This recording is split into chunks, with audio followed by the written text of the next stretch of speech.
mais tey dinaa ci soobu duma xeex ndax sama yaay lu mu metti metti maa ngi koy gis. ana ñi dee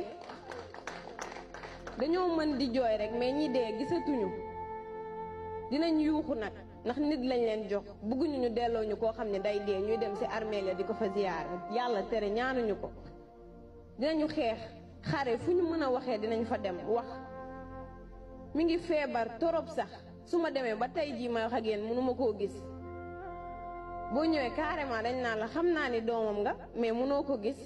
noonu nga siy toll togg sa añ indi ko ñu ibbi bunt bi tàllal la loxo comme si yow ñoom dencuñu nit.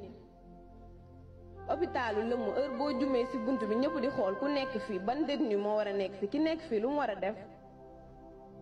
dara. sama yaay du def kat juum nañ bu doon théâtre ma ni lii personnage bi ñu ko jox du bosam xamul loolu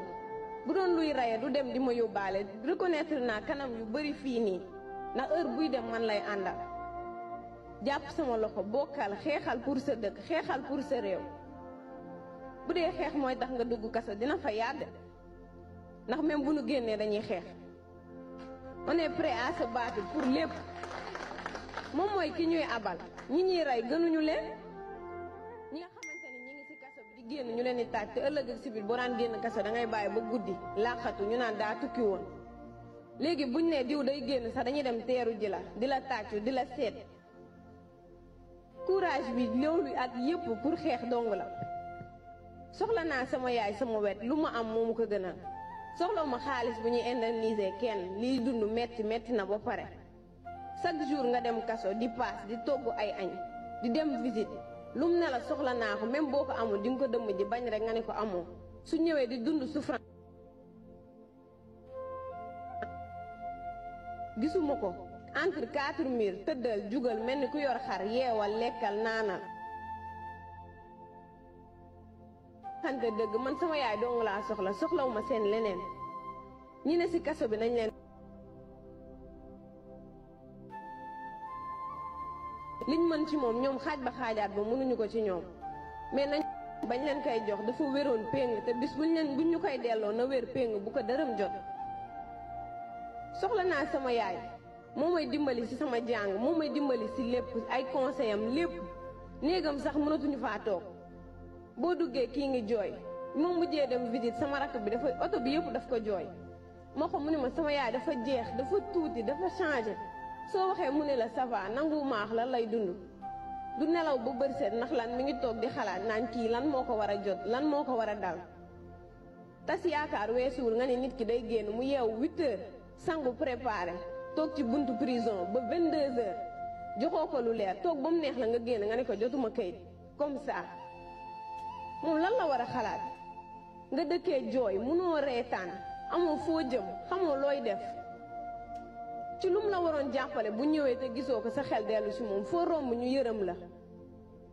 nit ñi ngay xool doo mën a changer doomu diw a ngi nii doomu liiw a ngi nii ñëpp di compatir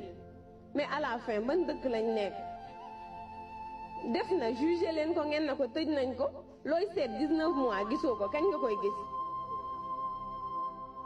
kenn mësul gis lii man xaw ma Sénégal laa nekk xaw ma fu ma nekk kenn du xeex. ndax lan état boo xamante ni groupe personnes yoo xam ne matuñu sax 20 pas yu dee yoo xam ne buñ deewoon Sénégal sax dara du ci yëngu ñoom ñoo bëgg a téye Sénégal ñii di def lu leen neex ñi leen di jàppale na seen ceeb niin li jëntiwuñu avenir u Sénégal ëllëg bu fi état bi jugee man sama ceeb est-ce que deeti na niin parce que ci truand nga nekkoon ci sàcc sama yaay une femme de valeur digne buggul dara lu mu liggéey pour Pastef la lu mu yëngul pour lool la.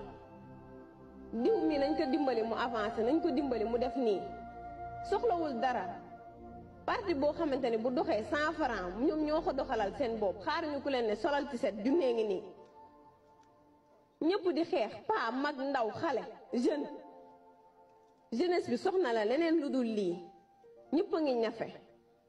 ñiy dugg ci gaal yi nag di daw dañoo sonn. ñu ngi ñaan daal ñu bàyyi sama yaay ak bépp détenu boo xamante ni jàpp nañ ko famille yi nga xamante ni ñàkk nañ seen doom ñu ngi leen di masaw bu baax a baax te di sàkku si yéen ngeen ñaanal ñu bañ ñoo delloo suñu yaay ci cercueil loolu dong lañ leen di ñaan merci beaucoup.